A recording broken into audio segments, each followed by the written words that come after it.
thanks for joining us today. We're going to talk with you about the role of the horn player in the brass quintet. As many of you know, Anna and I share the role of the horn player when we are in a quintet within Cortina. The majority of what we do, we hope, is related to the whole collective. A lot of being a horn player in a brass quintet, as that's the standard rep for our group, is based on the nature of our instrument.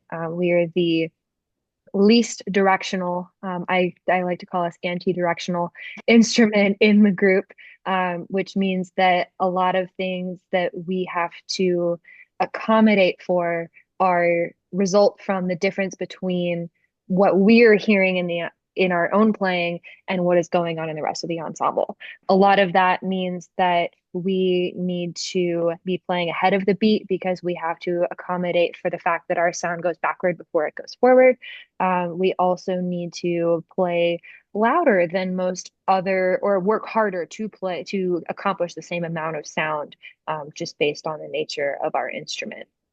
Yeah, and this isn't even just brass quintets too. I mean, Samantha and I have played in plenty of orchestral ensembles together as well, and it goes across the board everywhere you are. It takes a little bit extra work as a horn player. I always say a horn is one of the hardest instruments. That's just my opinion, but it does take extra work to make that happen. It's not going to be as loud as a trumpet that easily. It's just how it is. And along with being ahead of the beat, you also have to think about your articulation. It oftentimes has to be sharper and shorter than other members of the ensemble. Because depending on the space that you're in, it might be boomier. In Cortina specifically, and any quintet can do this their own way, but we choose to have the horn on the far right side of the quintet, so on the right side of the trombone and across from the trumpets. That way the bell is sharing the sound out into the audience rather than reflecting off the back. Now, some groups choose to have the horn in the middle, in the back, so that the bell will reflect the sound off of whatever's behind you. But that may depend on the space that you're in. You may be in a long hallway, and that really is just not the way to do it. And you have to be flexible as the horn player to now all of a sudden change where you are in the group, or you have to change how you're articulating to sound better. So you have to be flexible in that way. And other instruments, their bells just point forward or up, and they don't really think about that as much as horns do. So it's just constantly on our minds. Absolutely. The other thing we have to account for, is in our instrument is the large range of our instrument. We serve as the bridge between the high brass and the low brass due to the fact that we are working with at least three, sometimes four octaves of range in any given horn part in a brass quintet. We are sometimes used as essentially a third trumpet. In fact, there are some pieces where Anna or I play third trumpet.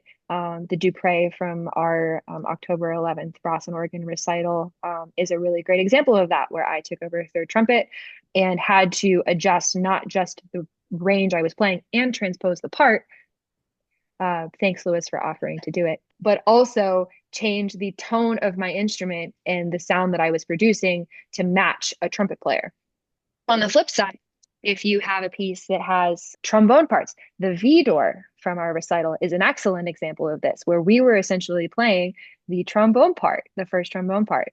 And we also had to transpose. You have to adjust the tone production to match the version of the group that you're working with at that time. Yeah, exactly. And that change in timbre is a really big thing for us as well. And I've seen a lot of quintet pieces that are like jazz standards or like transcriptions of jazz pieces. And a lot of times the horn is essentially another trombone. And so that is very different from pretending to be a third trumpet. And you just have to put yourself in the shoes of kind of a different instrument. And it really just, the horn is so flexible in that way. And there's so many things you can do.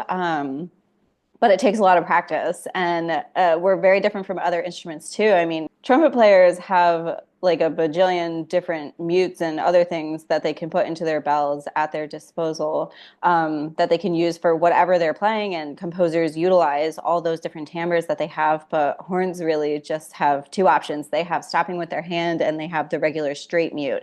And so those are also situations you're not just playing like normal and trying to get a different timbre. You might be trying to manipulate your sound a little bit with a mute as well to try and fit that in.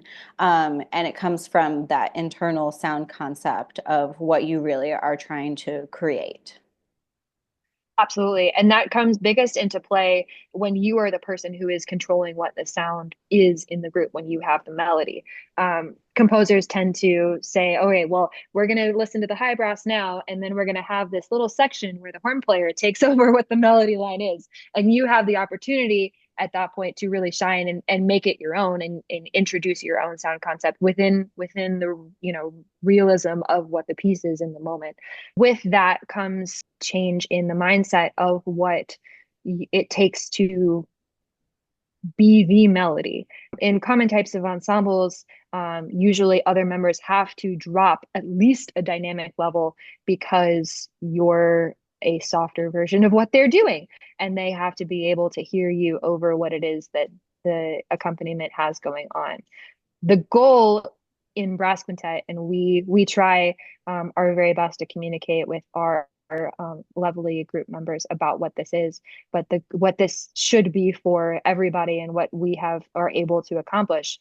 We feel that the goal in any quintet should be to maintain a minimum level of sound that matches what soft is for the horn player. So if you have a melody that's piano and you feel like you're having to play mezzo forte, that's a conversation that you should be having with your group, and in some cases that's okay, and that's what your group is able to do and what they want in the moment, and that's great.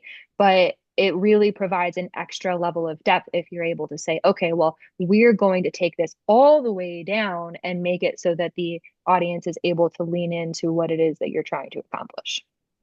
Yes, exactly. And I feel like this kind of brings us full circle a little bit back to the range of the horn too, because we're pretty much smack dab in the middle. While we have that huge range, we're smack dab in the middle in terms of range from all the instruments. And that oftentimes is the most difficult voice to come through. So of course our bell is pointing backwards, so we have to work harder. Our range is in the middle, so we have to work harder. And so it's all of those things that you really have to take into consideration to communicate with your group. And we're so grateful to be in a group that completely understands. Absolutely. Yeah, they completely understand, and they know the horn is facing backwards. They know that the horn is in the middle of the range. And so that for all those listening who are not horn players, congratulations, you made it through this video. But also, but also it's good for you to know too what it's like for the horn players. Thank you, everybody, for taking a listen. It's been really great to have a chat with Anna about, her experience of being a horn player in a brass quintet. And we're really excited to be able to showcase all of these things in our future projects. So thanks, everybody, for listening. Yeah, thank you guys. If there's anyone out there who has questions about being a horn player, you can message Cortina on Instagram or Facebook, and Samantha or I would be happy to answer any questions. Absolutely. All right. Thanks. Bye. Bye.